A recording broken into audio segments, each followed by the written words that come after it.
Hey guys, VicHD here with another indie review. This time we're looking at Eye of the Commando. Now, despite its presentation, it's not a first-person shooter nor a run-and-gun, but it's actually a dungeon crawler with guerrilla warfare aesthetics. Now, you can actually choose your character, customize the skin, change its color if you want, and it also has like additional features like you could actually choose between 3 different types of weapons, usually the all-round weapon, the short-range weapon, and the long-range weapon. And in this campaign mode, you're pretty much thrown in this jungle area and you have to maneuver yourself here like it was supposed to be like some kind of a Metal Gear game. So think of it as like a combination of like Metal Gear with a bit of Contra, maybe a bit of Duke Nukem, but it's all done as a dungeon crawler. So you have to go one space at a time, going through corridors and walk your way around the areas, picking up items. And some of the items range from like food rations for health power-ups, health boosts, or you can eventually pick up, let's say, medals, which work as currency in the game. And in later levels, you eventually go to a store to buy other additional power-ups and other features. When it comes to the controls, it can get a little clunky, but it takes a while to get used to.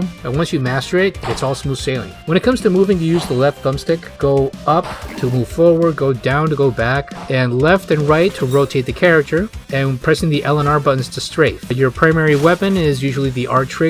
There's a secondary weapon option that you eventually pick up along the way, which is used with the L trigger. And you have your trusty knife, which is in the X button. But the use depends on how far you are from your enemy. If you're at least 2 spaces away, you can probably use it, but if it's too far, it's not worth it. Eventually, in each level, there are some hidden rooms and hidden power-ups that you can pick up along the way. That'll help make the game much easier. You do have to keep an eye out on the enemies as well as the projectiles and the grenades that are being thrown at you, because you never know what's going to happen.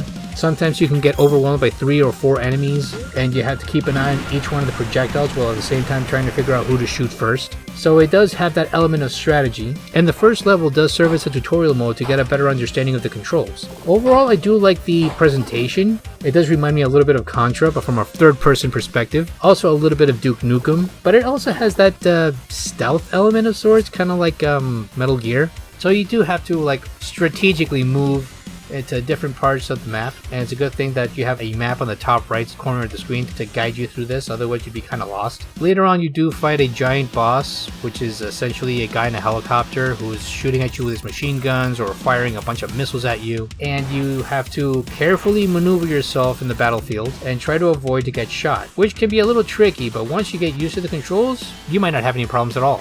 Now, the game actually consists of like 5 levels, and considering how like the first level can take between 20 to 30 minutes to finish, I would say a more skilled player could likely finish this in maybe 2 hours at best. The music itself is super catchy, you know, almost adrenaline pumping in a way, and it really gets you like more engaged into the gameplay.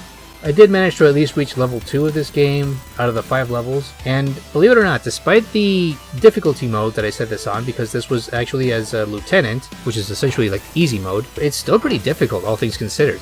Imagine playing this in expert mode, maybe as a major or general. It'll probably be a lot difficult than you think. Now, this is an early access game, and I have noticed that there were some glitches here and there, like particularly the first time around when I started testing the game on a low-end computer, on a Intel Core i3 computer. And initially the background wasn't being displayed, it was just a black background. Fortunately, the developer actually got in contact with me and tweaked and updated the game, optimized it for more low-end computers, and I could actually tell the difference, literally between night and day, because it was only like a black screen, and now I can actually see mountains, I can see a volcano. So yeah, that was kind of missing from the first few playthroughs.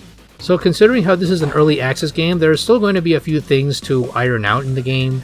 Occasionally there will be some bugs here and there, but overall I've actually had a really fun experience with this one. My only gripe is the clunky controls, but after a while it's actually kind of serviceable, kind of playable. So it totally works, and I do recommend you check this out. Help support the indie developers, because this game does have a lot of potential, and who knows, maybe I could see a sequel moving forward. I give this one a 7.5 out of 10.